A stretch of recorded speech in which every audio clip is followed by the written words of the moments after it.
Pam. Hey. I'm going to pause our recording here. Okay, everyone. Well, we're back. The six-figure women are back for more fun. I'm really excited about today. I really have just kind of been following the promptings of the Holy Spirit, waiting to hear from God about what He wants us to say or talk about or share a topic. And just a couple weeks ago, after several conversations and just some experiences in my own house, I thought we need to talk about help and about getting help, having help, um, and really how beneficial that is, how important that is in growing a Mary Kay business, but also just in having a peaceful, productive, wonderful life that you want to have other people emulate. So that's important as a leader. I have seen this issue of a lack of help in your home office, childcare, slow down or stop the progress of some of the greatest people I've known in Mary Kay. And it is probably the issue that breaks my heart the most because it's such a simple fix. And on the other side of this little hurdle is this completely different experience of Mary Kay with adequate help. So this recording is for consultants and directors. It's for all levels of our career path. It's really for women. And so we welcome you.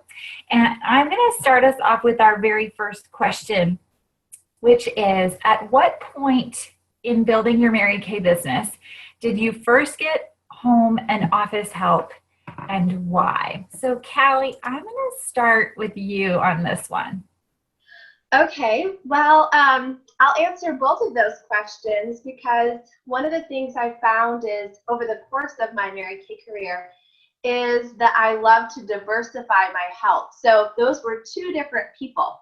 I first hired an office assistant when I was in DIQ, and she was a college student. I didn't have to pay her very much. She probably came 1 to 2 days a week for a few hours. And my favorite memory of her at the beginning was I was getting ready for my director debut. And I remember her sitting on the floor in my office, putting together all the goodie bags. And I just kind of went like, oh. I just felt like that was something I did not need to do. And it was getting done. And it was the most beautiful feeling. That I could just focus on the most important thing at that point, which was growing my business. And then I did get some home help.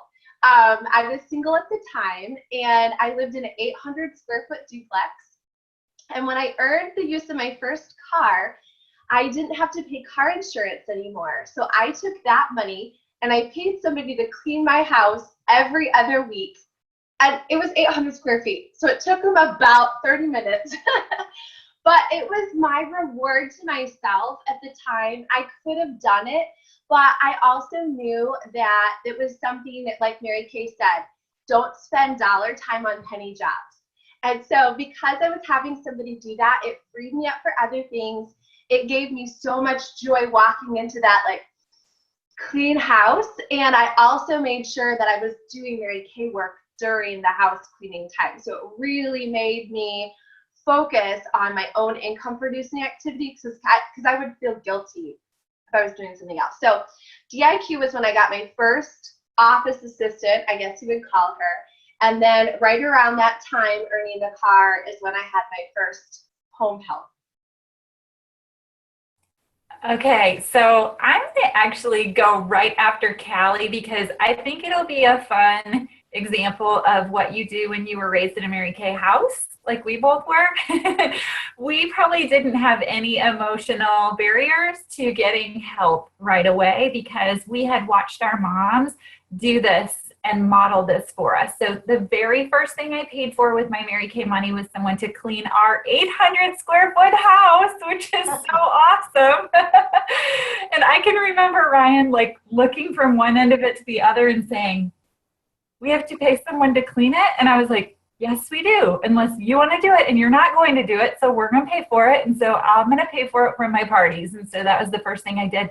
And then really I started my business in November, and in January, I hired one of my students. I was still teaching full time, and she came on Sundays for a couple of hours. I paid her in product, and she did all of the unpacking, the packing, the cleaning mirrors, all of that kind of work for me.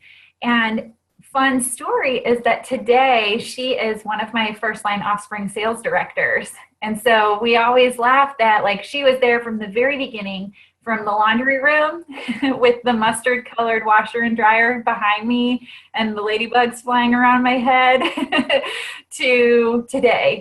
So it's kind of a cool story. So I have a feeling some of you have different experiences than this. So I'm going to go to Pam Garner-Moore and have you share. Okay, well, I know you were hoping for different, but I had 800 square feet in my duplex. This is not surprising, but I had college and 3 jobs. And so I hired someone fairly immediately because I knew I'd watched Mom own a business and, do Mary Kay, and never, well, I cleaned her mirrors, like she hired me, not really, no money, but free skincare. And I knew that I could only do the people work. And so I did hire someone who was actually a customer, probably one of my 3 customers at the time. No, just teasing. And she worked for product, and she would stock product. She would bag reorders. She would clean mirrors. She would really kind of do everything. And then pretty soon after that, probably like Callie said, close to when I was going into DIQ, I was excited about hiring somebody for laundry, because up until that point, I had just bought enough underwear where I didn't have to wash clothes. And so that was like, I was in heaven. I would rather wash dishes than fold clothes. And so I hired someone to do that. And, that's still one of my favorite people that I hire, is the person that does laundry. And then, it progresses as you go on. But I literally had 4 or 5 hours a week for Mary Kay. So I had to either choose people or that. So it was easy. Probably too because our moms modeled it, as you said. So there was no emotion at that point. Emotion came later, but there was no emotion at that point. Okay. I'm going to go to Heather Bollinger next.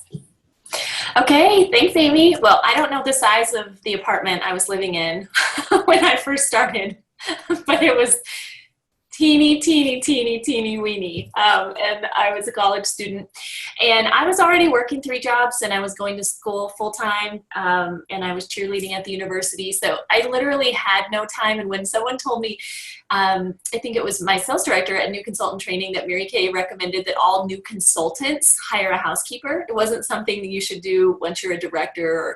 I thought, wow, I like that idea. And so I did. I hired someone to help clean my apartment right away. And she was a high school student, actually, and I paid her I can't even remember. It was just a small, minimum wage per hour, and it didn't take her very long.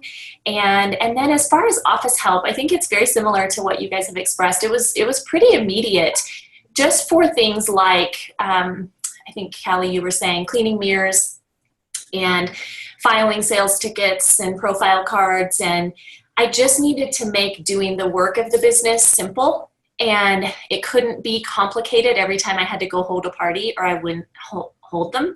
So it had to be something that I could just literally grab my bag and go. And so I think she, office assistant wise, only worked maybe 3 hours a week, something very, very simple, but it just needed to streamline so that doing the real work of the business was simple. Okay, awesome. I'm going to go next to Paula. And Paula, are you there? I am. I think I'm officially here now. Can you hear me? Yeah, we can hear you. You yes. can? Okay, good. Okay. We're having some technical difficulties out here in the boonies today. So anyway, so I had a 12 and 14-year-old when I started my business. Cheap help. Yes, it was awesome. And so if they wanted to eat and they wanted to live in my home, guess what? They got to clean mirrors. Oh my gosh, it was awesome. And so really that was my first help. And we were very good about talking to them about what this business was going to do for our family. And so they did play a role in that, and we didn't, if we had to fight about it, they didn't get some of the perks that they wanted, so there never could be any argument about them helping in our business. And so it did start with them doing some things around the house, which they'd already been doing as a 12 and 14-year-old. But then part of that became them helping clean mirrors and stuff like that.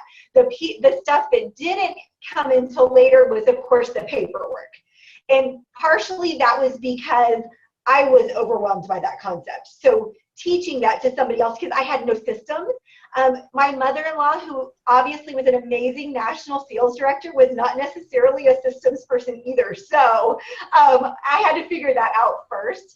But once I got through DIQ and I was a new director, really was the first time I had any help as far as the office was concerned. And that was just a few hours a week. It wasn't a lot, but that was a huge step for me. But all the other stuff was really immediate. As soon as I decided I was going to run with this business, everybody gets to clean mirrors. I love it. It's teamwork. Yeah. Okay. HDK, I'm going to go to you last but not least. Last but not least. Well, I'm the different, shocking, out of the whole deal. I was a director before I got home help as far as cleaning a house. I don't know why I waited so dang long, because it's the greatest thing ever. But bugs or something. I don't know.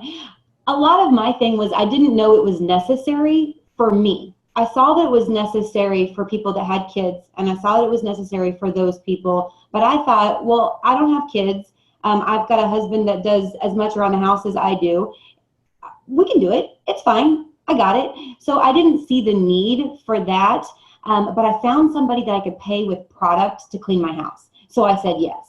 So that was like my first household thing. But I mean, I was 6 months into the company, but because I was a director pretty quickly. So that's when I got home help. Office help? I don't know. Amy, how many years ago was that? I was a Circle of Achievement Cadillac director. Yeah.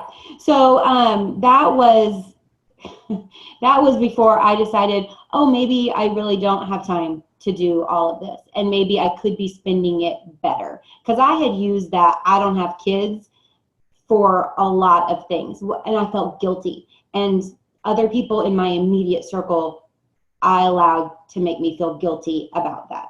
So. Okay, so we've got a variety pack now. It sounds like we were all over it except for Heather, but I don't think that's really the case.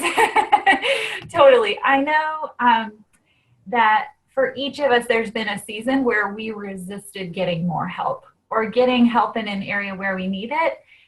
In fact, just in January, I had one of those realizations that,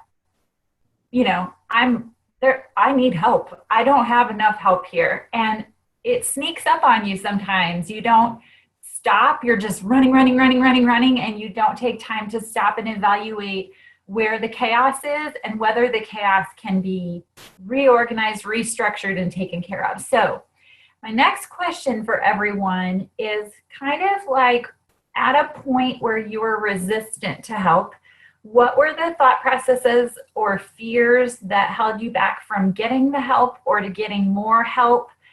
Or maybe a particular kind of help, if it was with your laundry, or there were certain things you just weren't ready to give up.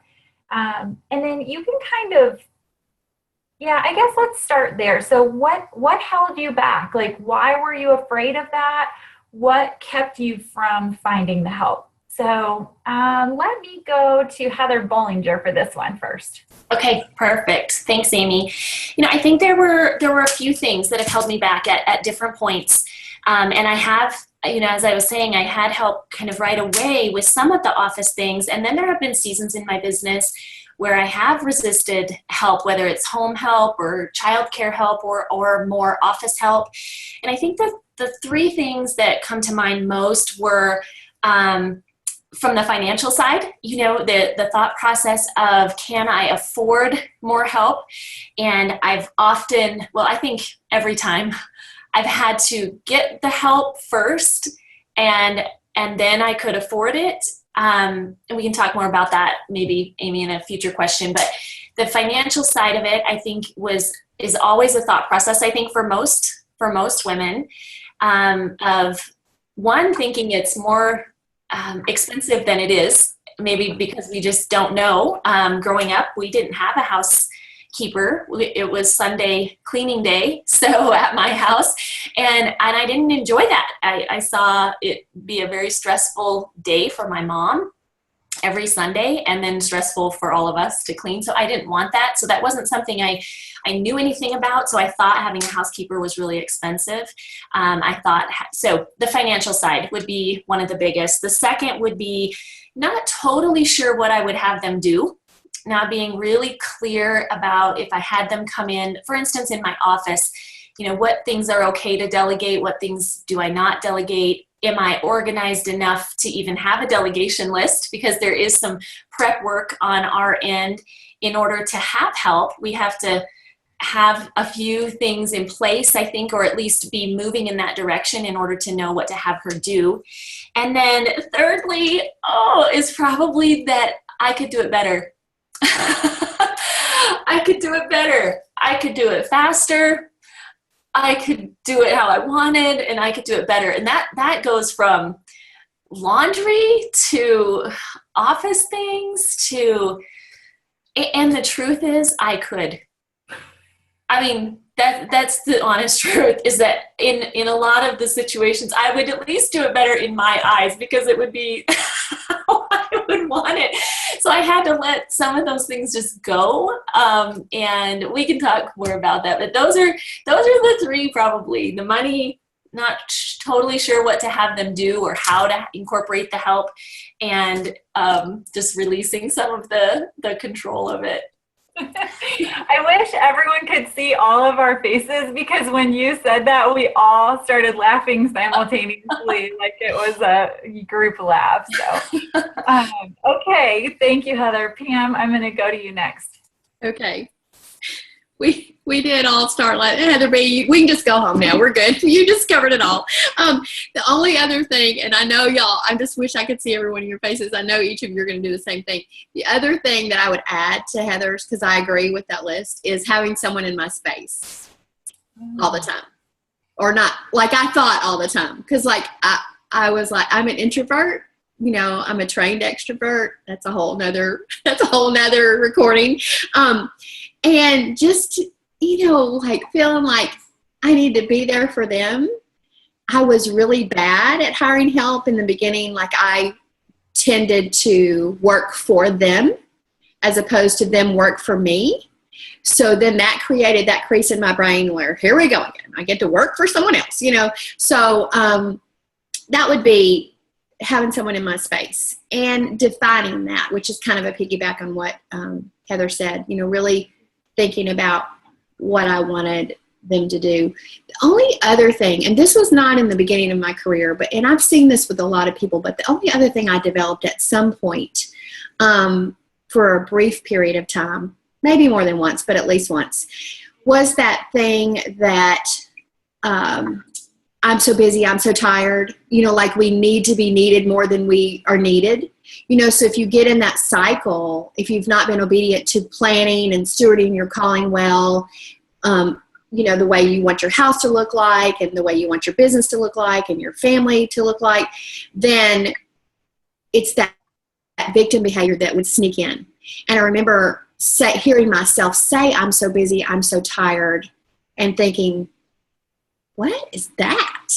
And so that would probably be the only other thing I think that would have held me back. But that was a momentary thought process. Thankfully, I'm surrounded with a lot of people like y'all. They'll just verbally slap me in the face when that comes across my lips. But I mean, seriously, I think a lot of people want to be needed. And so they feel like they need to be. There's a difference in being Wonder Woman and Superwoman. You know, like they feel like they need to be all things to all people, which is a lie we tell ourselves, whether you were single, like most of my career, I've been single, or whether you've got 5 kids. I mean, I think it's just universal. So that would probably be the only thing I would add about that particular emotion. The only, you know, Pam, can I ask you a question? What do you mean when you say like you worked for them? I don't know what you mean by that. Before I was really good at defining and articulating what I wanted that particular job description to work for. Because I wanted so badly to have people in my space so that I could do just what I felt called to do as a mom and, you know, as a leader, daughter, sister, whatever. I would tend to, if that person wanted their schedule to be this, or if that person really didn't like doing this, or, I would tend to work for them. I would adapt to them as opposed to, that was really a bad habit for a while. And when I realized what I was doing and that my frustration level was created by the fact that I wanted them to do something that I had never defined, therefore they weren't, and then I was frustrating, then I could get off that cycle. But I really felt like I worked for them. Okay. Yeah. Oh, I've never thought that. So I'm sure other people have. So thank you. Okay. Paula, how about you? Well, amen to everything they said. And Pam, Kirby and I had a retail store before Mary Kay, and we had help. And one of my biggest nightmares was help. And it was because I let them, define it all and made it work for them rather than for me. And so to transfer that to Mary Kay, I thought, I just don't need it. I can do it better. I can do it easier. I just don't need it. But the biggest barrier that I had, especially with home help, was I was raised in a home by this phenomenal woman who cleaned and cooked and did it with grace and beauty and a smile on her face. And so to be a good mom, I needed to do all of that, like homemade bread and, oh my gosh, ridiculousness. Canning vegetables, the whole thing, like everything you picture about Mayberry was my life. And so to hire help would mean that I wasn't capable of doing that was a weakness. I needed to do it because that's what good moms do. That's what good wives do. Wives put their plate on the table for their husband in the world I was raised in. And so it was huge for me to figure out that was okay. And it really was figuring that was okay by looking at the people who are where I wanted to be and the style I wanted to arrive in. And so I had to find those women that I could admire, and not to see anything wrong with how I was raised, but just that wasn't the life I wanted to live in that way. And so home help for me was the biggest challenge because of that mental battle that I had going on. Okay, that's a good one. I'm guessing that you're not the only one in the world who's listening to this who has had that feeling. Right. I did not. Good for you. Hopefully nobody else does. Maybe everybody else is like, no, I have no idea what you're talking about, but that was huge for me. I think that's more normal than how I was raised for sure. So I thank you for sharing that. HDK, how about you? The things that kind of tripped me up, a lot of it was I would ask directors, where do I start? What do I have them do? I really didn't understand what I would have them do because I couldn't compartmentalize what was my job and what was their job. Because I just do, and I do not sit and think very often. Bad things happen when I do that. This is crazy. But so I just never took time until our conversation, that epic conversation that changed my life. I never sat and thought about, what do I not like to do? What am I not good at? What could I delegate if I just sat and made a document or typed up my thoughts, or I just didn't take the time? And I think a lot of consultants and directors, especially when they're new and they're running 5 kids and 3 jobs and 2 husbands and whatever else, that we're living in survival and we're not thinking. And that has always tripped me up. And another thing is that, okay, so Heather B says, so funny, that she could do it better. And there is this bug that is driving me crazy. So everybody knows that. I'm not crazy. Heather B says, I can do everything and I probably could do it better. My fear was on the other side. My fear was if I had somebody do it, they would be better, and then everybody would know that I'm not great at everything. And it tripped me up for a long time. And now I look at the help that I have, and I made a list of everything that they do. They are so good at everything that I am not good at. And I'm very proud of myself now that I've gotten to the point where I'm like, I'm good with it. Because that was a struggle for me of people are going to see that I didn't do that, and they're going to think, oh, well, then she's not a very good director. She can't do all of it exceptionally well. So that, I think, tripped me up for a little bit. And then financially, I didn't have the fear of financial because I've always been broke. So being broke, I'll fine. Okay, we're just going to be more broke. Cool. Really. So, but now, I mean, like, I hustled for that. And once that conversation happened where I knew I had to have help, you should see how much help I have now. I mean, people just swarm around me and do things, and I give them money for it. And I love the hustle that it takes. Ooh, I know my assistant is going to give me a bill on Friday, because she is going to give me a bill on Friday, and it's going to hurt. It's going to be painful. But I'm hustling. And I think that's why my personal business is so good, because I don't want it to come out of my director paycheck. So I'm like, how much do I got to sell so I can give her that money on Friday and it not hurt? So that's part of my fun, because I can go do a party or go sell product. That's fun for me to give her money to do things that she's great at for the stuff I'm not good at. So those are mine. Okay, so I have one follow-up question for you then. So because of the way you're wired, did the stopping and thinking feel like a waste of time? When I thought about stopping and sitting, it was a waste of time. When I did it, I was like, whoa, this is awesome. I was kind of scared that I didn't know what to tell her to do. I was kind of scared that I didn't have a clear enough picture about what my job was because I just run. You know, I just run in circles. And I was scared that when I sat down, I would see that I was a fraud. There was a lot of that, like, I don't know this business well enough to put it on a piece of paper. And then when I did, I was like, I am good.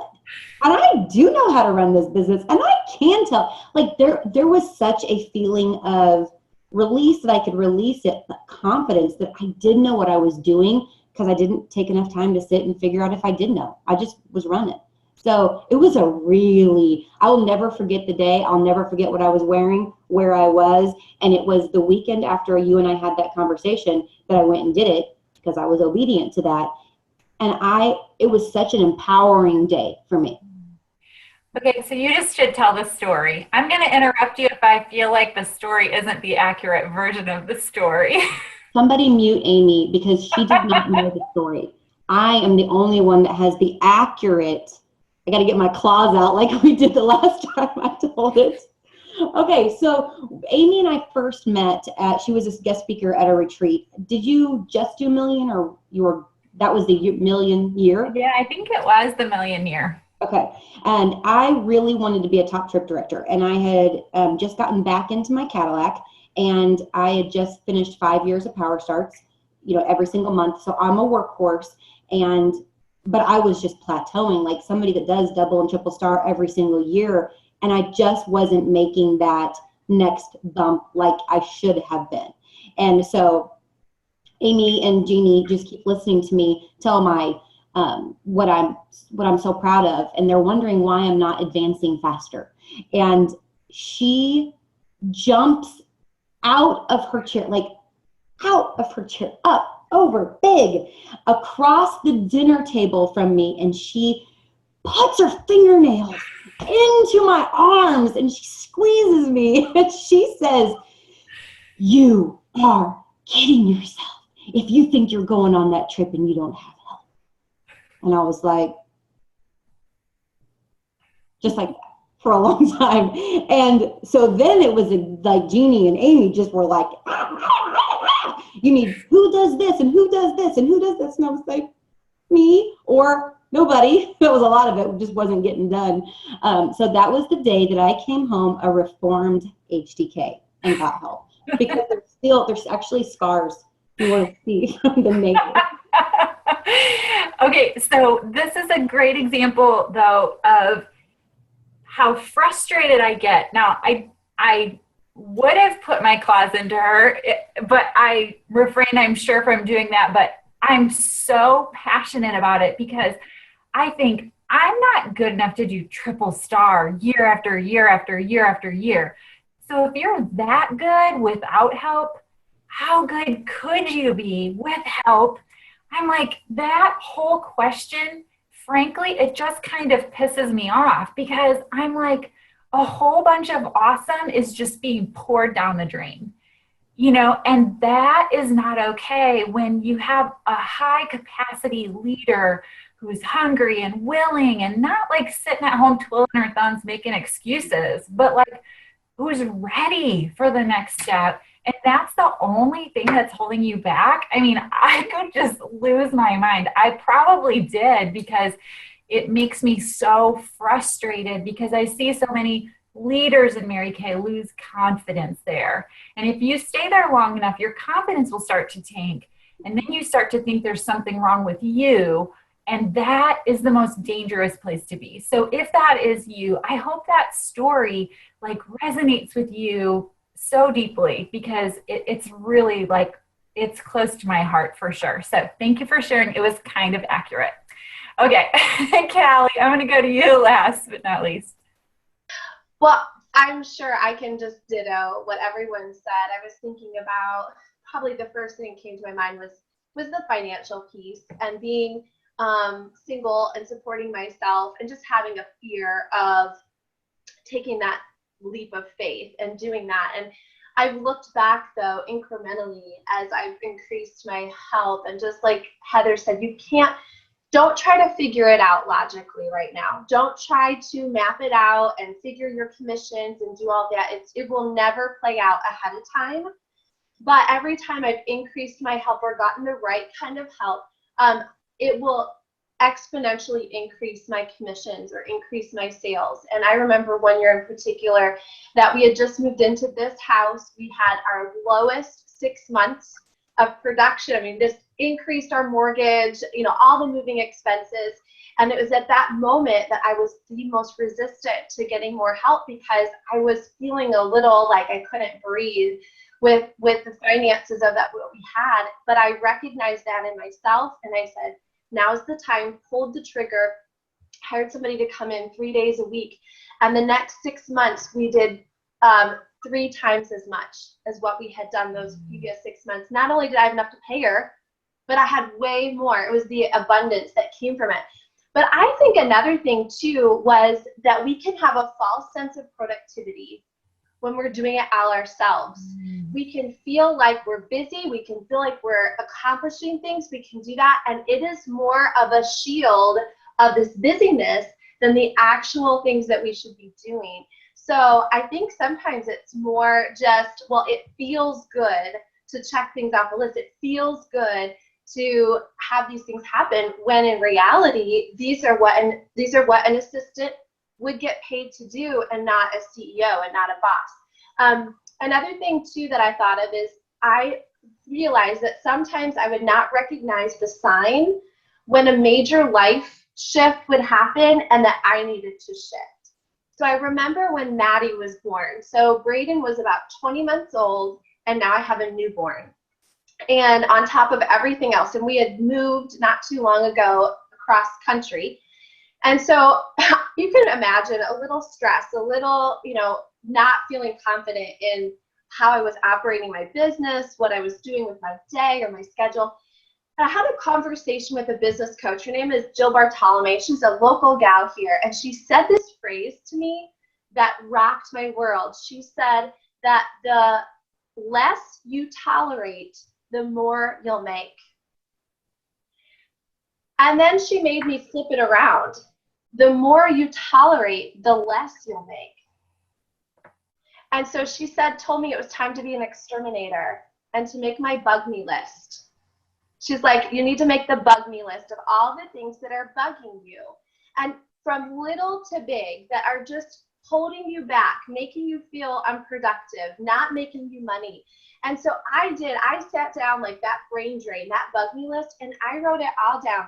And she said, these are the things that you're going to do next to each thing. You're going to write this down. Number one, you're either going to do it. Like, just stop thinking about it. Like, be more like HDK and just think and do it, right? And you can do it with a great attitude, or you can change your attitude. And so just an example, if you do love laundry, like if laundry brings you some kind of joy, then do it, but be aware of when you're doing it, and maybe do it. And with each sock you fold, pray for the person whose sock it is. I mean, you can change your attitude about anything, right? So some things you just have to do, just get the booking done or whatever. The second thing is delay it. Sometimes we have these things in our mind and they weigh us down and we think they have to happen now, and they don't. Sometimes you could say, you know, this is a good project or something good for 6 months from now. Okay. The next thing, and I'll give you this example, is just to dump it. Like, stop having it on your list. Stop thinking about it. I had this rug in where I worked, and I hated this rug. And every time you vacuum it, we had a golden retriever. It would smell like burnt dog hair. And I hated to be in there. So guess what I wasn't doing? I wasn't booking in there. And I wasn't doing it because this rug, which we had actually moved from Tennessee to Florida, and I hated it. So as I made my bug me list, I was like, I hate that rug. I did something about it. I walked into that room, I rolled it up, I put it down in my garage. I bought another $40 rug from Target. And all of a sudden I liked being in that place again. So that was another thing. So sometimes you just gotta dump something. And then of course she said last was delegate it. I was shocked at how many things on that list fell into that last category. And Paula, it's your sweet mother-in-law that said the only thing you can't delegate is relationships. So I looked at all the things that were relational and that I had to do, and you guys, my list was so small. My list was so small. So then my next step was to work to delegate that. But I love that phrase. So whenever I'm feeling that stress or that anxiety or I can't get it all done, because I believe you can have it all, but you can't do it all, then I realized that I remember that phrase. I'm tolerating a lot right now, so I'm not going to be making money. And that's not okay. So I hope that kind of helped and gives you a little bit of that shift and idea about where you might be and the stressors that you're putting on yourself that you don't need to. Mm-hmm. That's awesome, Callie. I was like, we were all writing. I looked at all of us across the top of the screen. Everyone's writing down what you're saying. The only thing I want to add to that question that I ran into sometimes was resistance from Ryan, so from a spouse. And I think that was one thing we didn't cover. Ryan has always been very supportive of my business, but at times when money was tight, and then I'm coming to him saying, I'm going to hire someone to clean, or I'm going to increase the office help I have when, you know, the budget's super tight anyhow, and it doesn't really make logical sense. He would be like, that doesn't really fit into the numbers here, you know? So if you live with someone like that, a way that I've found around it that's very effective is I've learned to go to him and say, I'm going to ask you for a 3-month trial period. And right now, as we're having this conversation, let's look ahead in our calendar and schedule a date night for 3 months for right now. I'm going to hire this person to do this. Okay. I would already have it kind of all planned out because this is what we do. And then we make it feel like it's their idea. But I would say, I'm going to, you know, plan this, or I'm going to figure this out. And this is what she's going to do. And this is how much it's going to cost. If in 3 months we meet and we're looking at it and it's just not working for you, for our family, for our budget, I'll stop it. But would you just agree to give me that 3-month trial window? And every time I've done that, we've never 3 months later been like, oh, we got to get rid of her. That's not helping. In fact, the first thing, which was the cleaning, which he was really resistant to because we were just married, I feel like he was like, when are they coming? Like, he started to get so excited about it, even though he was most resistant at the start. It's just the unknown. They're afraid like you're afraid. And so that 3-month window gave me an exit. And I told the person when I hired them that this was a 3-month trial, so that I had an out, he had an out, we had an out, everybody had an out in that trial period. So awesome answers. Thanks, you guys. All right. The next one is, I'm going to go to the question that says, was there a point when you did increase your home office help, childcare, whatever, and then you saw a huge growth in your business as a result of that? And can you just share a story about that time, maybe even how scared you were to make that change or something like that? So Paula, I'll go to you first on this one. Okay, so it was the year of China, so whatever year that was, that leadership conference. I had been in an equinox coma, we lovingly call it. And so I was making pretty good money. I mean, we were doing fine, but I sat at leadership, and this is where being married to a Mary Kay kid can really tick you off sometimes. And so I said to him, I don't even know why people want a pink Cadillac. I mean, really, because isn't that what we do when we're in this place where we don't want to make a change? We convince ourselves that, getting something different would be bad for some reason. And so I was really judgy about pink Cadillacs at that particular moment because I was in an equinox coma. And he said, the really sad part is all the people that you're choosing not to impact because you're not choosing to work for a pink Cadillac, which really made me mad. And I decided to stay married to him, but I was really mad. And so then I kind of, as it was going on, I thought, okay, Lord, that was definitely something I needed to hear because it really wasn't about me. And then that was in January. And through this next month, right before we went to a mother-daughter cruise in February. And so I'm in this process of going, okay, I've got to change, but how do I change? Because there was so much that I was doing, I couldn't figure out how I could do more because I wasn't delegating it. And so I was standing at my dishwasher, loading my dishwasher, and I remember thinking, I don't have to do this. Like there's not a hallelujah chorus. There's not like all this going on. I don't have to do this. This is not getting me any closer to impacting women. And so that was going on. And then we went on this mother-daughter cruise. And Amy gets up and talks with her cute little chart about how she's going to tell you how she knows what car you in by the amount of help you have. And I thought, go ahead and tell us. That's really good.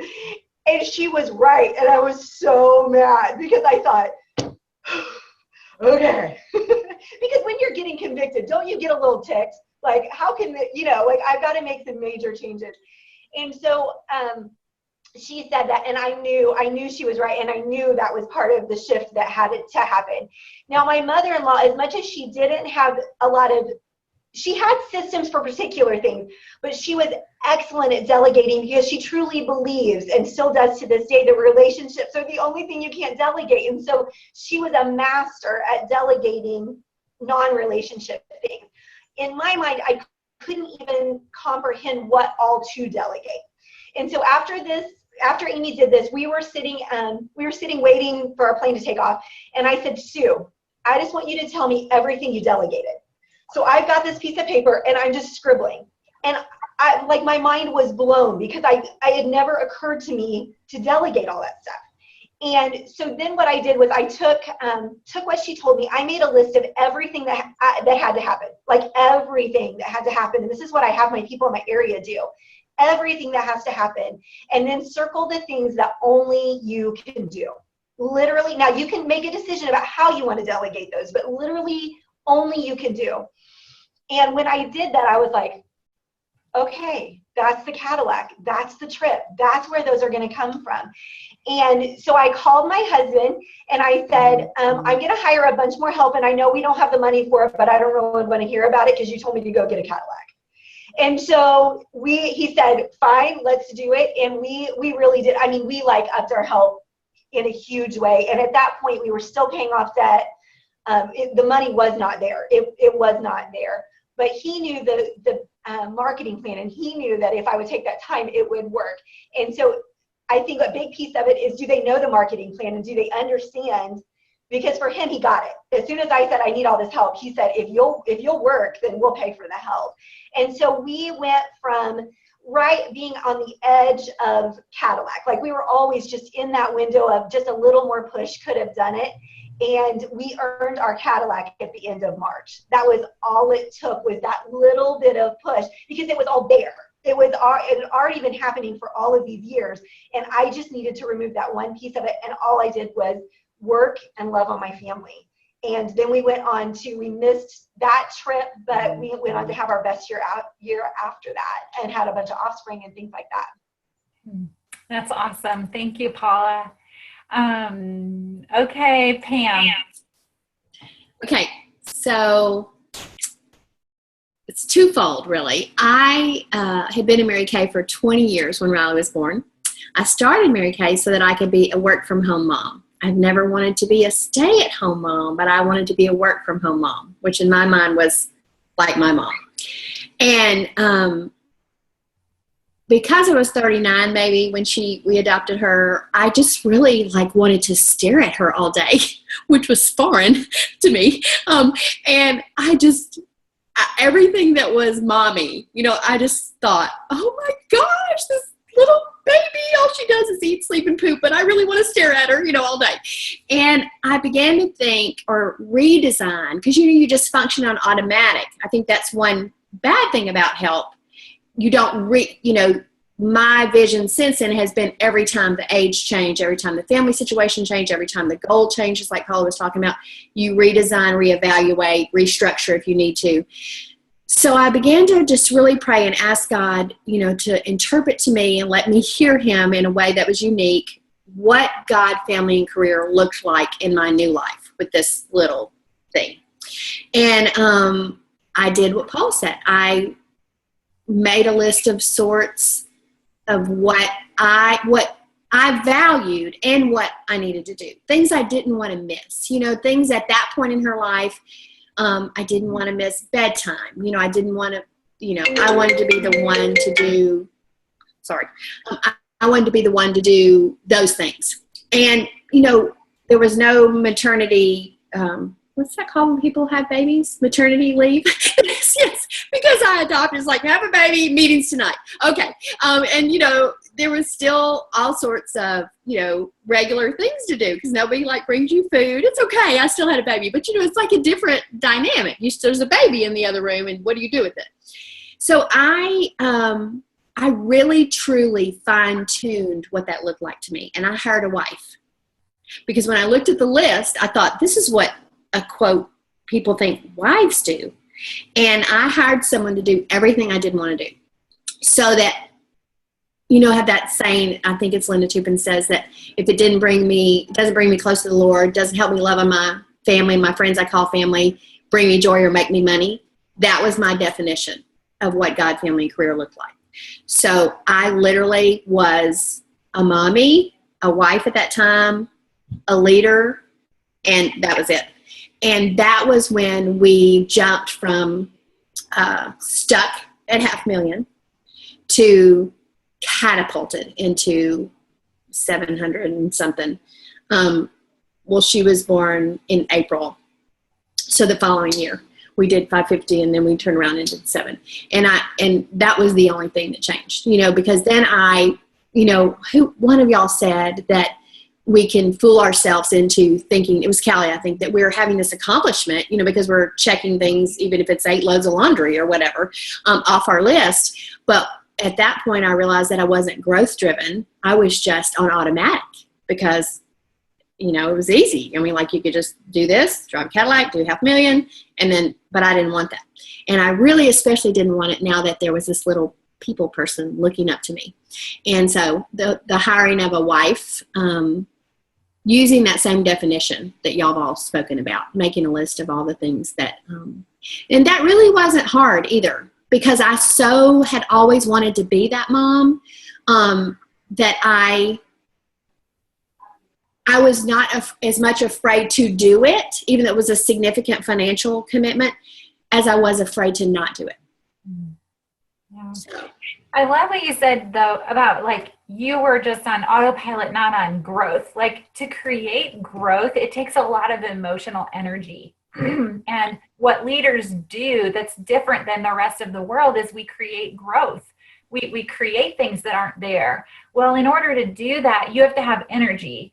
And so it's very important for leaders to be aware of where there are leaks in their energy and to like shore it up quickly, because if you don't, you'll quickly shift into autopilot and you'll stop creating growth. And I think the way you can tell you're on autopilot or declining is if you look at your growth in your business, you know? I think that's really powerful. So thank you, Pam, for sharing. HDK. Okay, first of all, I gotta say this is the best one we've ever done. This is an incredible conversation, and I'm so excited to get it out there.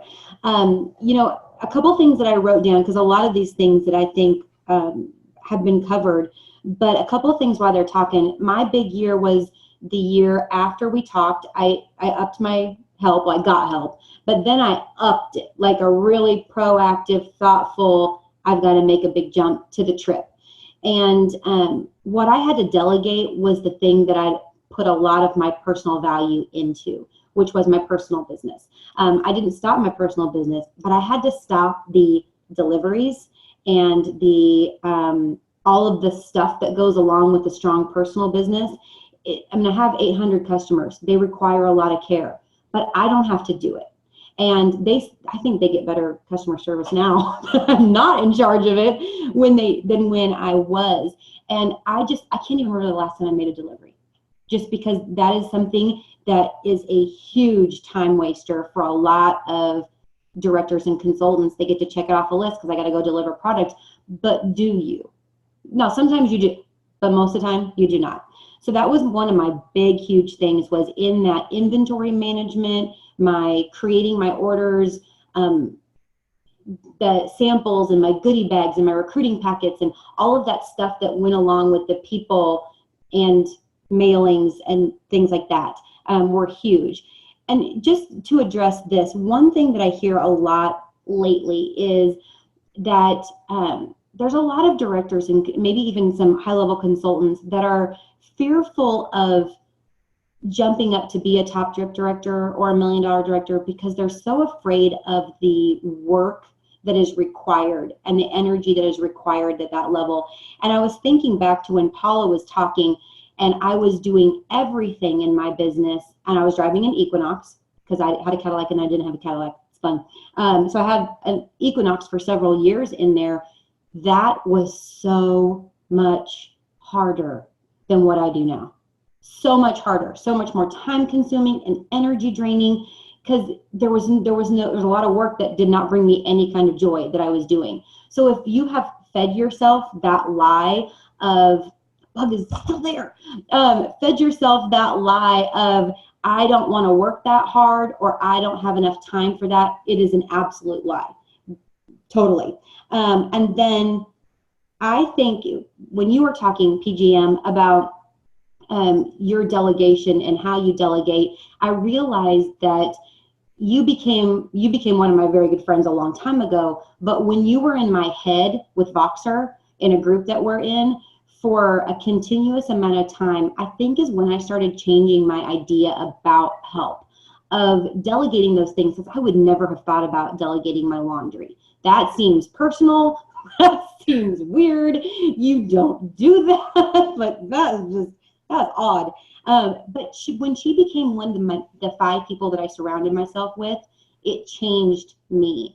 And for directors and consultants that are watching this that don't have that, put this on play in your office and in your car. And we need to be the 5 people that you spend the most time with. If you don't have that, we need to be that for you, because it does matter.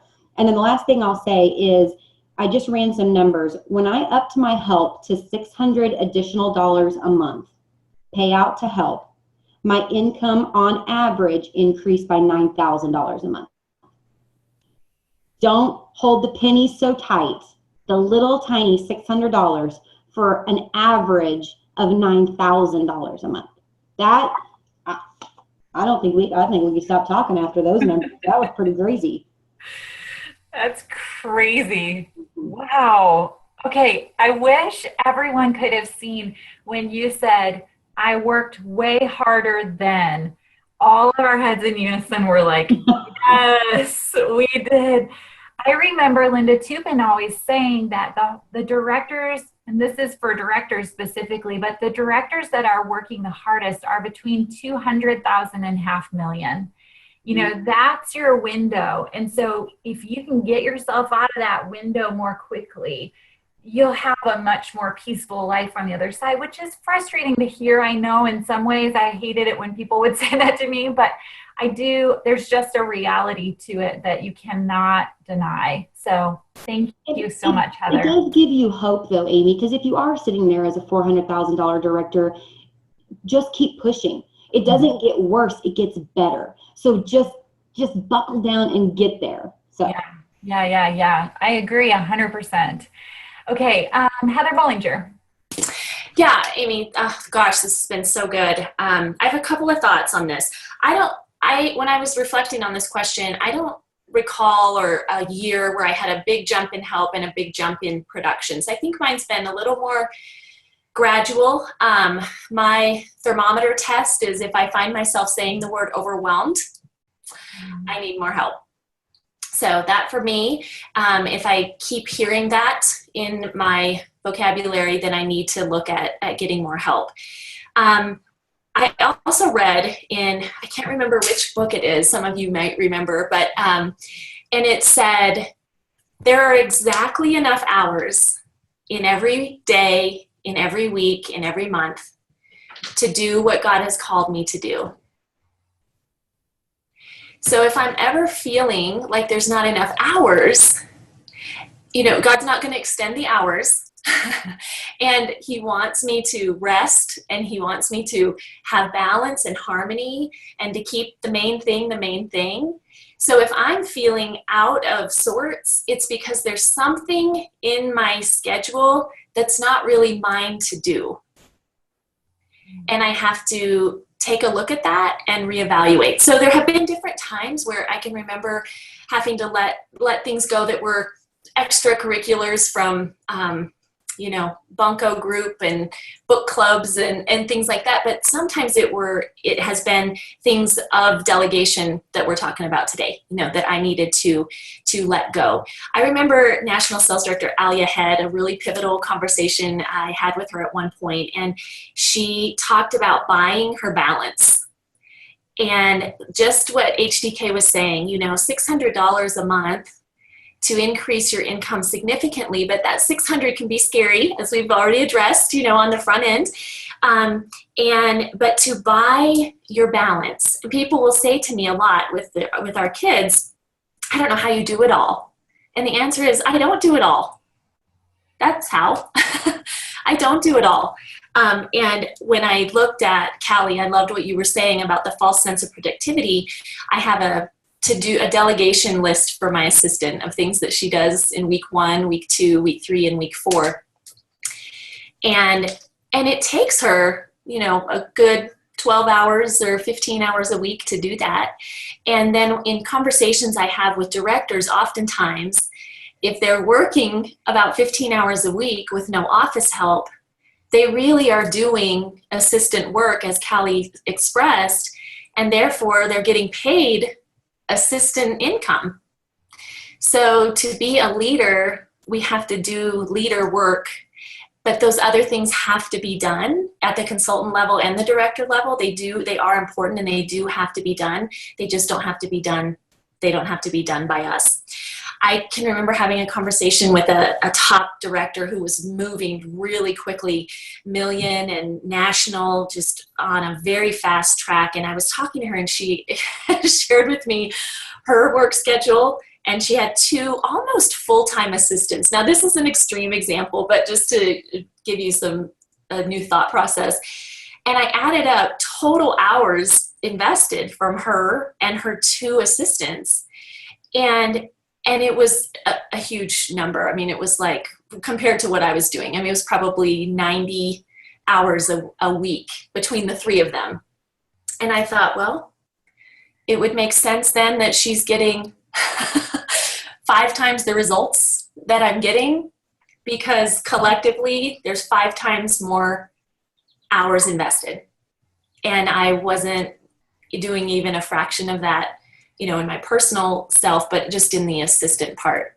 So I think that there's just the realization, I could do a whole 20 minutes on childcare and like systems with childcare. And we've had 17 years of kids being at home. Our baby will go to kindergarten this fall, and I will miss him so much. And I also am, you know, excited about 8 to 3 on my own schedule, but lots of different help. And Pam alluded to it.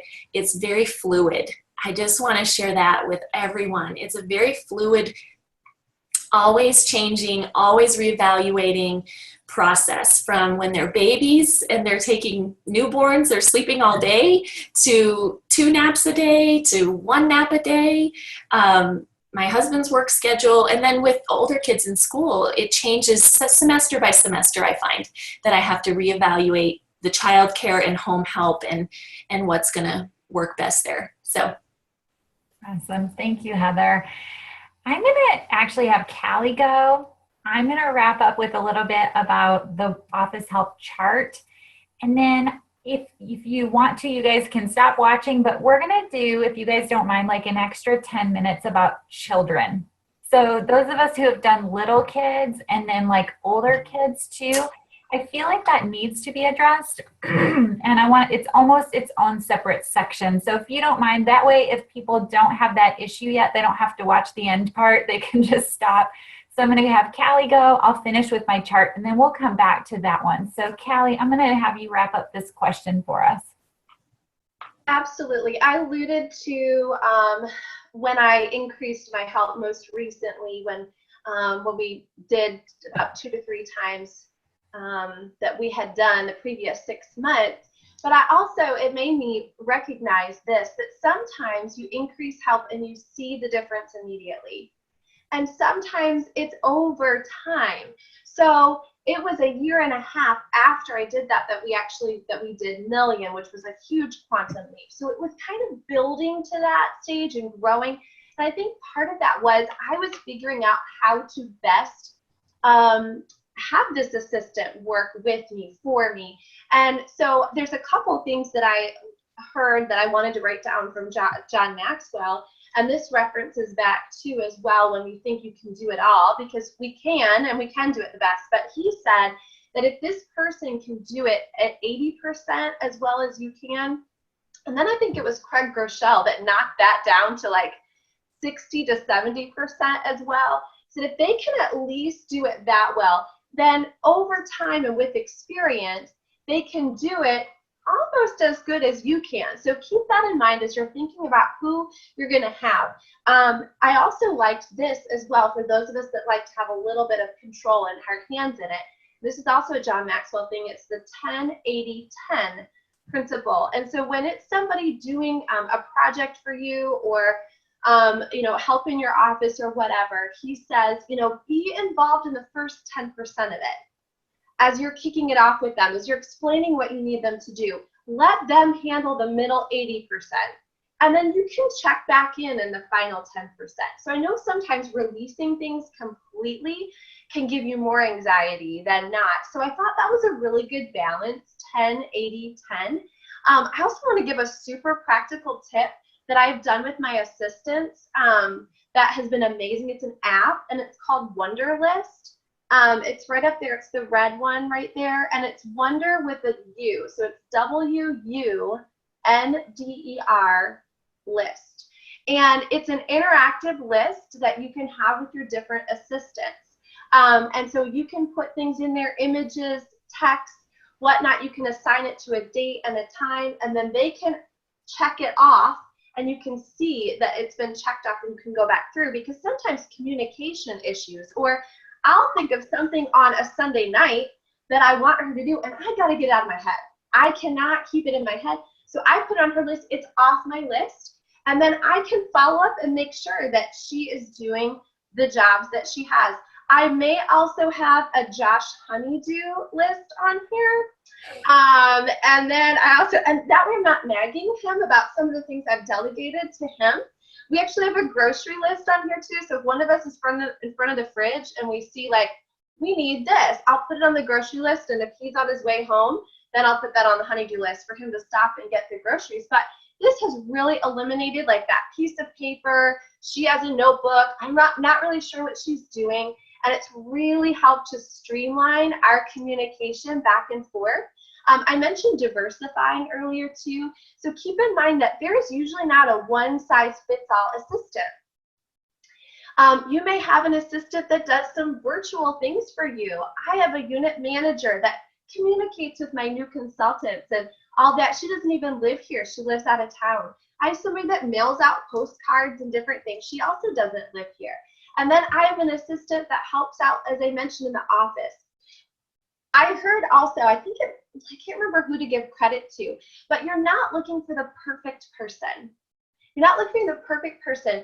You're looking for the person that can fit into a good system.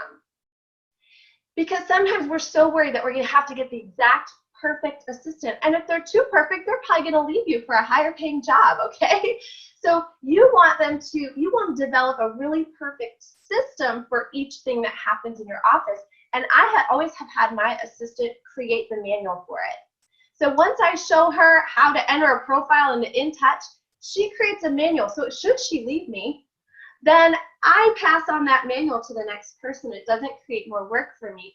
And so that's one other reason why I diversify, because if one assistant's on vacation, I can't have my whole business fall apart. So I have different people that do different things, and they do what they're best at. And one last thing I'll say, I asked this assistant that started with me that we developed how much she could do for me. I asked her one day if there was anything below her pay grade.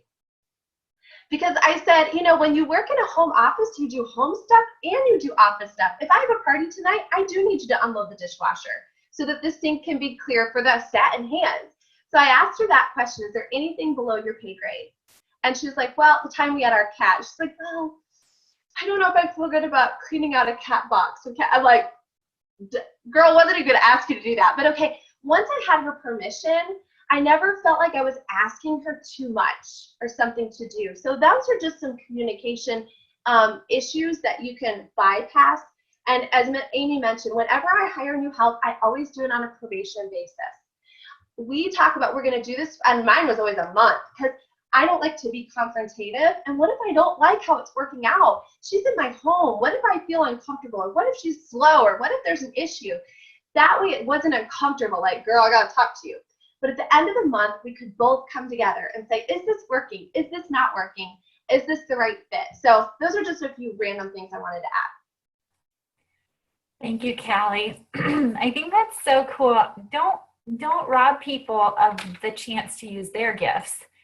You know, my assistant today left. She was like, gave me a hug, and she literally had tears, you know, in her eyes. I gave her a year-end bonus because we had a really awesome year.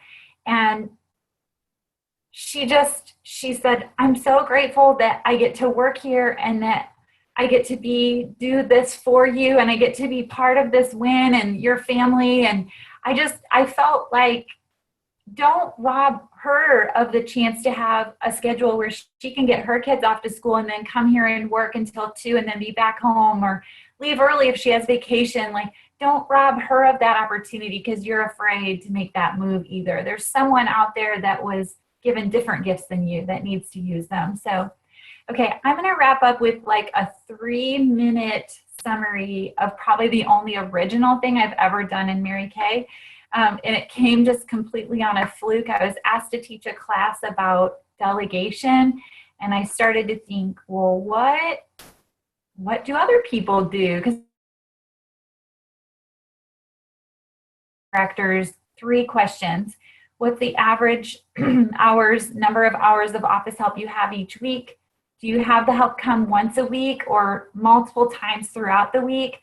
And then did you hire the help before your business grew or after? And then I asked where they were in terms of like where they were on the career path, whether they were a consultant car driver or the directors, like what car they were driving or about their average production. So since that original class, which I think was like in 2007 that I taught it, maybe 10 years ago, I've probably asked those questions about I don't even know, 5,000 directors. I mean, so many directors across the country.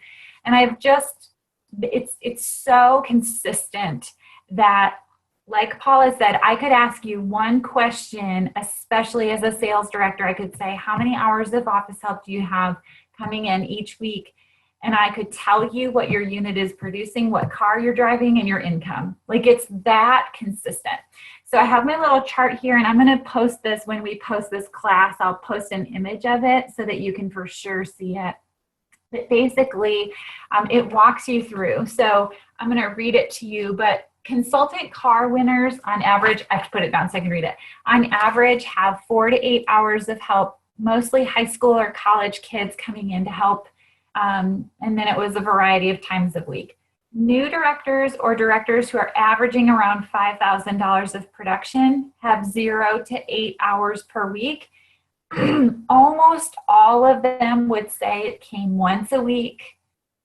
Several would say something like, well, if I need more help, I can ask them to work more.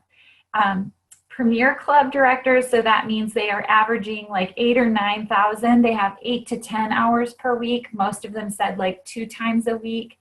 And then Cadillac directors who are averaging around 16 to 18,000 wholesale each month have 15 to 20 hours, 3 to 4 times a week. Trip directors, it's like 30 to 35, 4 to 5 times a week. And then $1 million directors, 40 to 50, 5 to 6 times a week. Now, this is an interesting story about that chart, is that I made it. So you would think I would be super smart and like follow it. But in January, when I was looking at where I was, I felt stuck at the trip level. I had done the same thing for 3 years, and I was stuck is stuck wherever it is. It's a great place to be stuck. And so I was teaching this and I thought, oh, well, maybe I should look at it. And I remembered that the year that we did Million, I hired an extra person who came in a second time a week to help with laundry, meal prep, and just pick up, not even cleaning, but just dishes, clean up the kitchen, that kind of thing. And I thought, well, that's interesting, because after that year, I didn't have that person anymore, and then we went right back down to trip. So when you look at the chart, it was accurate. So in January, I hired someone to do that. And from January to June, we finished 800,000. And I know had I had that person all year, we would have done million. I just think, really? Like, I'm still that stupid that I'm like resisting this, you know? So I feel like no matter where you are, it's good for you to stop at this time of the year and really evaluate this, and to give it some, like Heather said, to ask those questions, to evaluate, even if it feels counterproductive, like just stop and think for a second. What needs to be taken care of that's chaos right now that I can shore up, so that I can live a peaceful life, and so that my family can earn an incredible income, and so that we can, fulfill our calling from God above all else. So, okay,